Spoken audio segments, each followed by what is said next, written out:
সুবহানাল্লাহ। আমার ভাইয়েরা, কাফেররা অবশেষে মাসআবের উপর অত্যাচার, জুলুম আর নির্যাতন বাড়াই দিল। আমার ভাইয়েরা, তরবারি দিয়া মাসআবকে দুনিয়া থেকে বিদায় দিল, আর মাসআব রাদিয়াল্লাহু তাআলা আনহু শহীদ হয়ে গেল। আল্লাহু আকবার বলেন। আল্লাহ পাক বলছেন, ওয়ালা তাকুলু লিমান ইয়াকতালু ফি সাবিলিল্লাহি আমওয়াত বাল আহইয়াউ ওয়ালাকিন লা তাশউরুন। আল্লাহর দ্বীনের পথে যারা সংগ্রাম করে শহীদ হয়ে যায় তাদেরকে মৃত্যু বলো না। সুবহানাল্লাহ। অন্য এক জায়গায় বলছেন, ফালিউকাতিল ফি সাবিলিল্লাহিল্লাযীনা ইয়াশরুনাল হায়াতাদ দুনিয়া বিল আখিরা ওয়া মান ইউকাতিল ফি সাবিলিল্লাহি ফাইকতাল আও ইয়াগরিব ফাসাউফা নুতিহি আজরান আযীমা। আমার ভাইরা, আল্লাহ পাক বলছেন, ওগো মুমিন, যারা মুমিন হবে, যারা মুজাহিদ হবে, যারা মুমিন হিসাবে, ইমানদার হিসাবে নিজেকে পেশ করবে, ইমানদারে যারা দাবিদার, তারা আখিরাতের বিনিময়ে দুনিয়ার স্বাচ্ছন্দ্য জীবন নগণ্য জীবন মনে করবে। আখিরাতের বিনিময়ে দুনিয়ার এই সব কিছু আল্লাহ রাস্তায় বিক্রি করে দিবে। চাকরি যাই যাক, চাকরি ভয় করবে না। আমার বন্ধুগণ, ইমামতি যাই যাক, হক কথা বলবে। কথা ঠিক কিনা? আমার ভাইরা, দাওয়াত কম হোক কিংবা বেশি হোক, যদি নাই হয় বক্তা মঞ্চে হক কথা বলবে, কারোর জন্য পরোয়া করবে না। কথা ঠিক কিনা? দুনিয়ার স্বাচ্ছন্দ্য আখিরাতের বিনিময়ে বিক্রয় করে দিবে। আল্লাহর দ্বীনের পথে মুজাহিদ হয়ে যুদ্ধ করবে, এই যুদ্ধে শাহাদাত বরণ করবে, কিংবা যদি গাজী হয়ে বাসায় ফিরে আসে, আল্লাহ পাক বলছেন, ফাসাউফা নুতিহি আজরান আযীমা। আমার ভাইয়েরা, যদি শাহাদাত বরণ করে এর প্রতিদান আল্লাহ তাআলা দিবেন। আবার গাজী হয়ে বাসায় যদি ফিরে আসে, এর প্রতিদান আমার আল্লাহ রব্বুল আমিন দিয়ে দিবেন। সুবহানাল্লাহ। আসতে কোন তাহলে জিহাদের ময়দানে গিয়ে শাহাদাত বরণ করলো লাভ, গাজী হলো লাভ, প্রতিদান কে দিবে? আমার ভাইরা, কাদিসিয়ানের যুদ্ধে অন্ধ সাহাবী আব্দুল্লাহ ইবনে মাকতুম চোখে দেখেন না, নবীজি বিদায় হয়ে চলে গিয়েছেন। খলিফাতুল মুসলিমিন ওমর রাদিয়াল্লাহু তাআলা আনহুর সময় ঘটনা হওয়ার দরকার। টার্গেট নিচ্ছেন কে? ওমর রাদিয়াল্লাহু তাআলা আনহু মুসলমানদের মাঝে জিহাদের ডাক দিলেন। এই যুদ্ধে পারস্য সাম্রাজ্যের বিরুদ্ধে যুদ্ধ করার লক্ষ্যে কে জান দিতে রাজি, কে মান দিতে রাজি, কে জিহাদ করার জন্য রাজি, ছুটে চলে আসো। মুসলমানেরা পঙ্গপালের মতো ওমর রাদিয়াল্লাহু তাআলা আনহু ডাকে সাড়া দিলেন সেই দিন। সুবহানাল্লাহ। কোন ওই দিন দেখা গিয়েছিল নবীজির একজন অন্ধ সাহাবী আব্দুল্লাহ ইবনে মাকতুম চোখে দেখেন না, নবীজির সাহাবী খলিফা, তোমাকে দিয়ে কি কাজ হবে? ওই দিন আব্দুল্লাহ ইবনে মাকতুম জবাব শুনিয়ে দিলেন, ওগো ওমর, আমি দেখতে পাই না ঠিক, আমাকে যদি কবুল করেন আমি কোরআনুল কারীমের 30 পারার হাফেজ। আল্লাহু আকবার বলেন। এই পৃথিবীতে অনেক হাফেজে কোরআন আছে, 2 চোখ অন্ধ, শুনে শুনে আল্লাহ তাআলার 30 পারা কোরআন হাফেজ হয়ে গেছে। কথা ঠিক কিনা? গত কয়েক বছর আগে জয়পুরহাটে 5টা থানা, 5 বিবি একটা থানার মধ্যে মাহফিল করতে গেলাম। আমার ভাইরা, হাফেজদেরকে যখন পাগড়ি পরাইতেছিলাম, আগের পরাগ এক হাফেজকে পাগড়ি পরাইতেছিলাম, হাফেজটা হু হু হু হু কে কাঁদতেছেন। হাফেজকে জিজ্ঞাসা করলাম, ভাই আপনি তো ছোট্ট মানুষ, পুরা কোরআনে হেফজ করেছেন, আজকে তো খুশির দিন, কাঁদো কা? হাফেজ বলছে, হুজুর আমি খুশি ঠিক, কিন্তু আমি আনন্দে কাঁদতেছি। ওই যে আমার বাবা দাঁড়ায় আছে, এতগুলি মানুষের সামনে আপনি আমাকে পাগড়ি পরে দিচ্ছেন, কিন্তু আমার বাবা 2 চোখ অন্ধ, আমাকে দেখতে পাচ্ছে না, এই জন্য আমি কাঁদতেছি। আল্লাহু আকবার বলেন। আমার ভাইরা, হাফেজকে বললাম, ও হাফেজ, কিয়ামত যেদিন কায়েম হবে, কিয়ামতের মাঠ এরপর হাসরের মাঠ যেই দিন কায়েম হবে, তুমি কি হাদিস জানো না?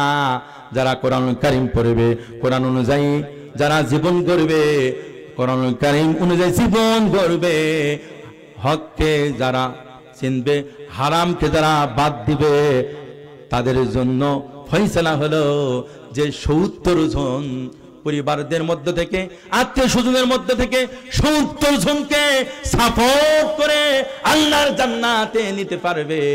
হাদিসের মধ্যে আছে যে কাদ ওয়াজাবাত লাহুন নার, যাদের জন্য জাহান্নাম ওয়াজিব হয়ে গিয়েছিল ওদেরকে টেনে জান্নাতি করতে পারবে। সুবহানাল্লাহ কোন। সুতরাং তুমি দোয়া করো, আমিও দোয়া করি, হাসরের মাঠে কিছু মানুষের চোখ অন্ধ করে উঠবে, অন্ধ করে উঠাবে ওই মানুষগুলি পক্ষ থেকে যে কোরআন কারীম এই বিধানটা গিয়েছিল, এই কোরআনকে যেমন ভুলেছিলি, আমি আল্লাহ তাআলা তোকে ওই রকম ভাবে ভুলে গেলাম। ومن أعرض عن ذكري فإن له معيشة ضنكا ونحشره يوم القيامة أعمى قال ربي لما حشرتني أعمى وقد كنت بصيرا قال كذلك أتتك آياتنا فنسيتها وكذلك اليوم تنسى। আমার ভাইরা, আল্লাহ সেই দিন ভুলে যাবেন, আল্লাহ ওই দিন যেন ভুলে না যান। আমাদেরকে এই পৃথিবীতে কোরআন শিক্ষার দরকার আছে কিনা? আছে আছে আছে। কোরআন বোঝার দরকার আছে কিনা? কোরআন না বুঝলে সওয়াব হবে ঠিক, কিন্তু আখিরাতে ধরা পড়া লাগবে। কত কি বোঝেন, সিএস খতিয়ান বোঝেন, আরএস খতিয়ান বোঝেন, আমার বন্ধুগণ সব কিছু বুঝলেন, কিন্তু কোরআনকে বোঝার চেষ্টা করলেন না, পড়ার চেষ্টা করলেন না, ধরা পড়া লাগবে কিনা? হাসরের মাঠে যদি আল্লাহ তাআলা হাফেজ তাকরিমকে ডাক দেন, হাফেজ তাকরিমকে ডাক দিয়ে যদি বলেন, ওগো গোলাম দেখো, এই 9 থেকে 10 বছরের সন্তান বিশ্বজয়ী হাফেজ হয়েছে, আর তোমাকে আমি অন্ধ করি নাই, তোমাকে বুঝদান করেছিলাম, সব বুঝেছো, এই দিল দিয়া, এই অন্তরকরণ দিয়া কোরআন বোঝো নাই, কোরআন বোঝো নাই। সুতরাং তোকে কি করা হবে? তোর সন্তানগুলিকে কোরআন শিখাও নাই, ওই সন্তানগুলি আবার বাবার প্রতি মামলা দায়ের করবে। আল্লাহ তাআলাকে বলবে, ওগো আল্লাহ, আমার বাবা দিন যদি শিখাতো, কোরআনের হাফেজ যদি আমাকে ওই হেফজখানা দিত, আলেম যদি বানাইতো, তাহলে জান্নাতের ফয়সালা হয়ে যেত। যেই বাবার কারণে, যেই মায়ের কারণে জাহান্নাম ফয়সালা হয়ে গিয়েছে, ওই মা বাবাকে নিয়ে আসো। নাজাআলুহুমা তাহাতা আকদামিনা লিয়াকুনা মিনাল আসফালিন।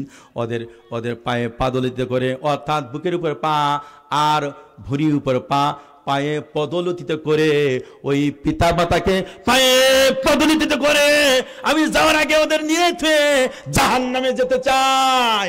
নাউজুবিল্লাহ কম। সুতরাং গার্জেনদেরকে বোঝার দরকার, সন্তানগুলিকে দ্বীনি ইলম শিক্ষা দেওয়ার দরকার। কথা ঠিক কিনা?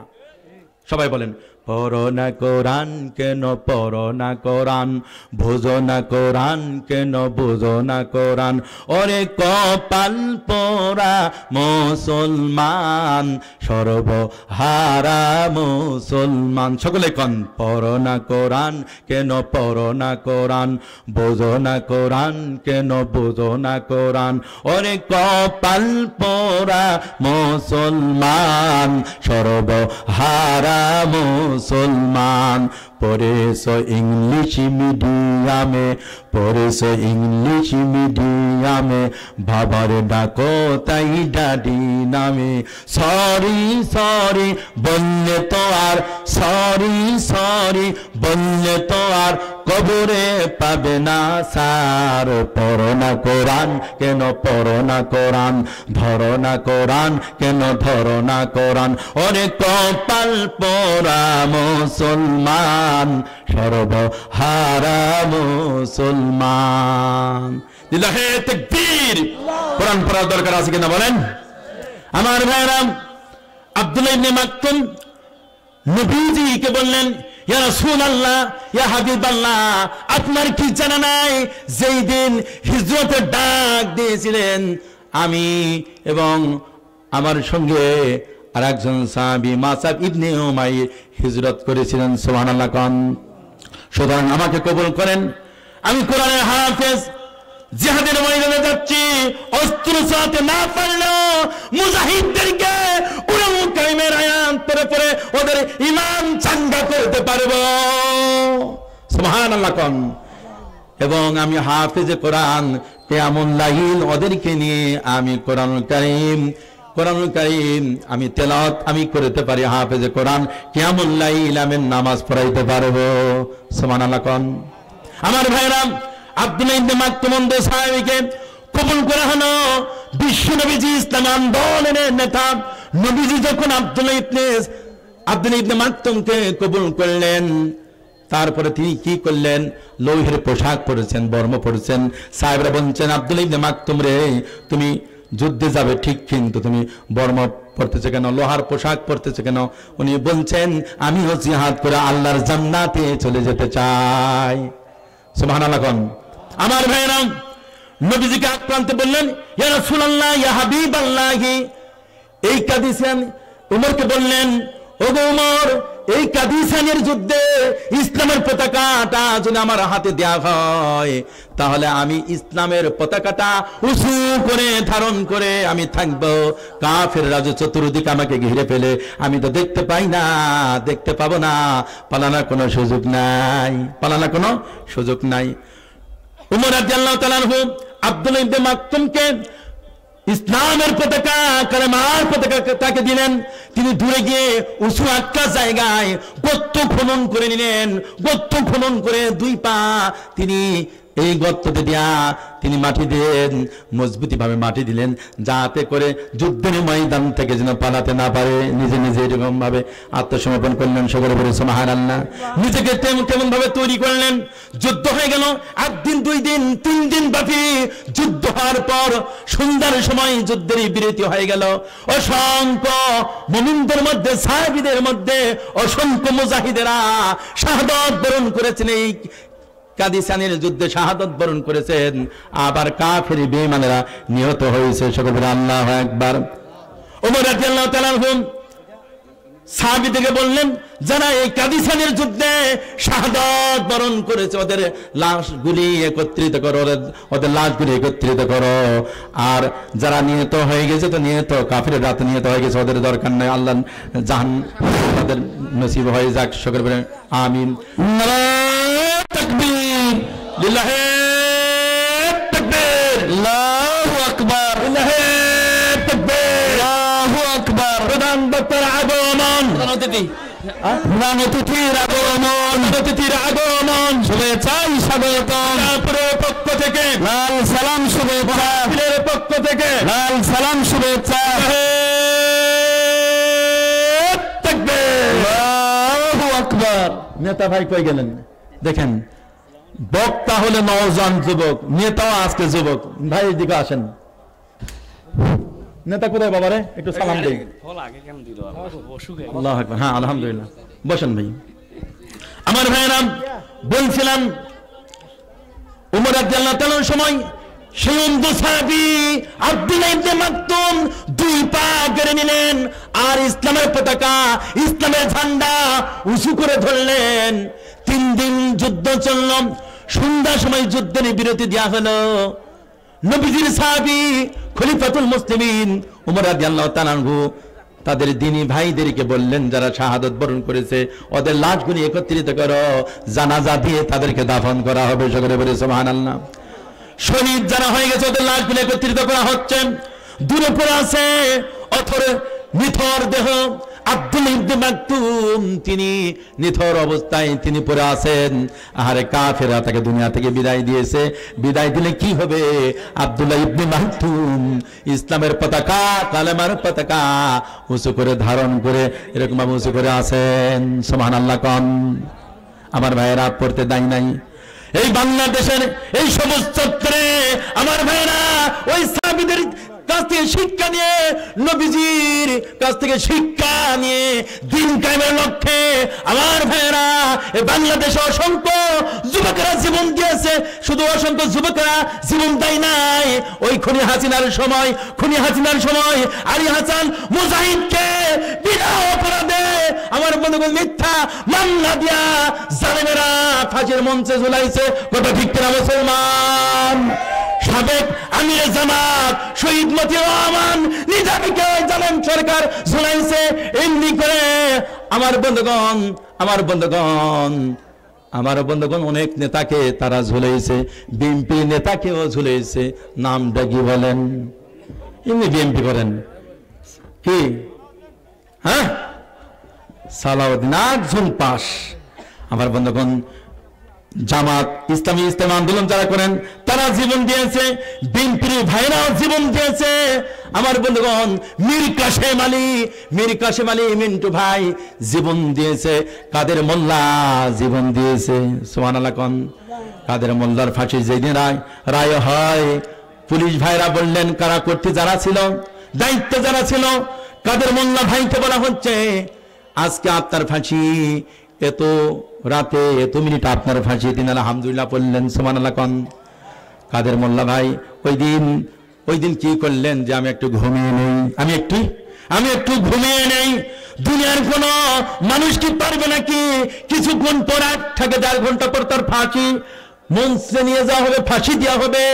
আর কাদের মোল্লা ভাই বলছেন আমি একটু ঘুমিয়ে নেই। সুবহানাল্লাহ কোন?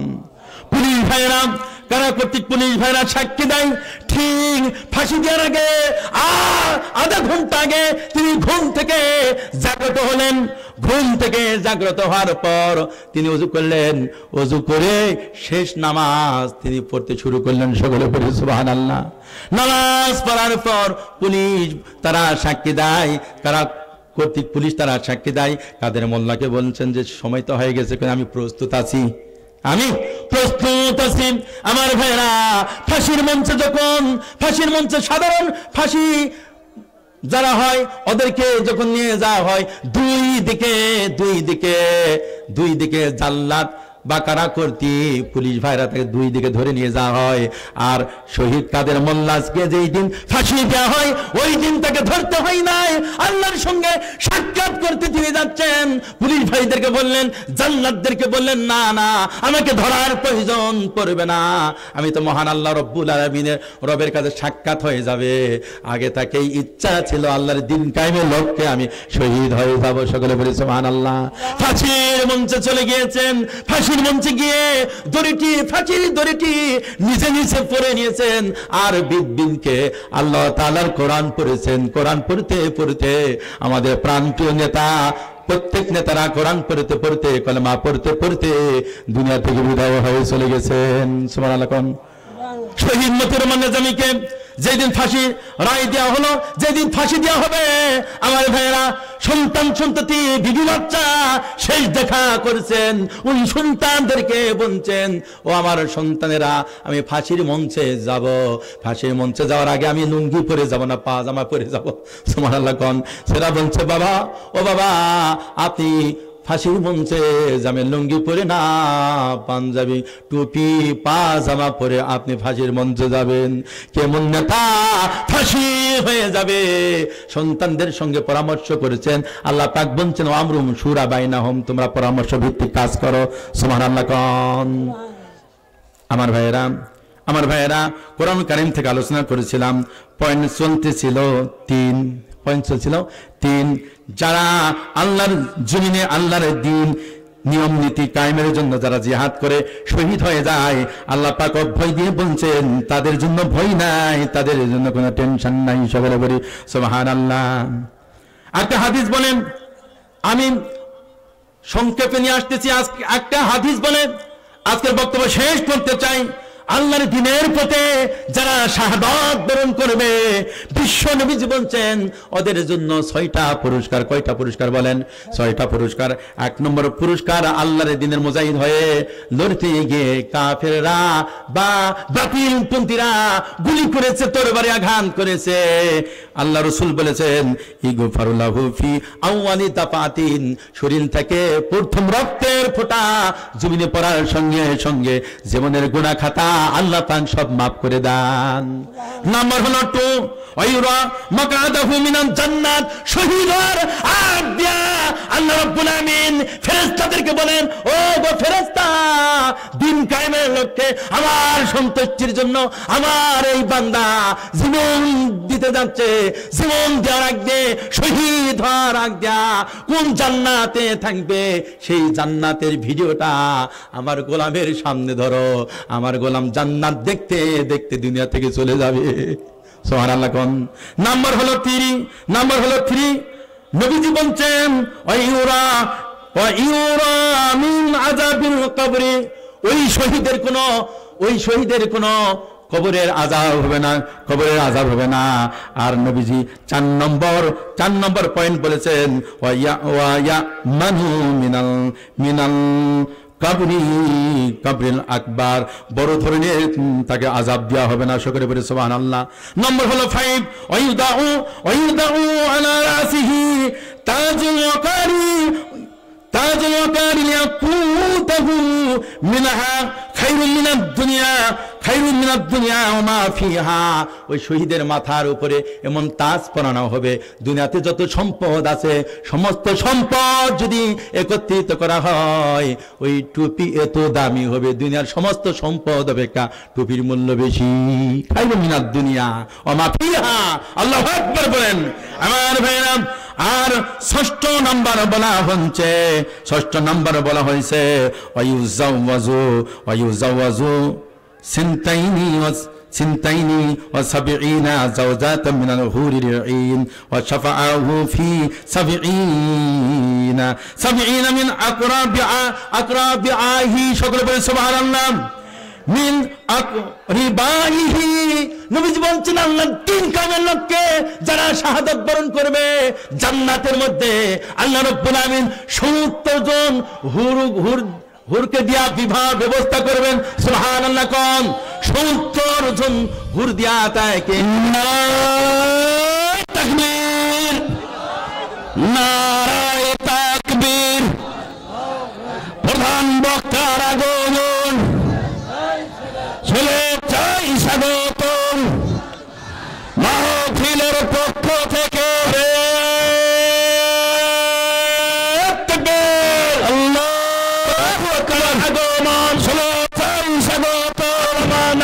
নাসির সাহেবের আগমন, শুভেচ্ছায় স্বাগতম পীরের পক্ষ থেকে। শুভেচ্ছা আমার নাসির ইকবাল বিন শাফির আগমন, শুভেচ্ছায় স্বাগতম। মাহফিল সফল হোক, মাহফিল সফল হোক, আগমন, শুভেচ্ছায় স্বাগতম।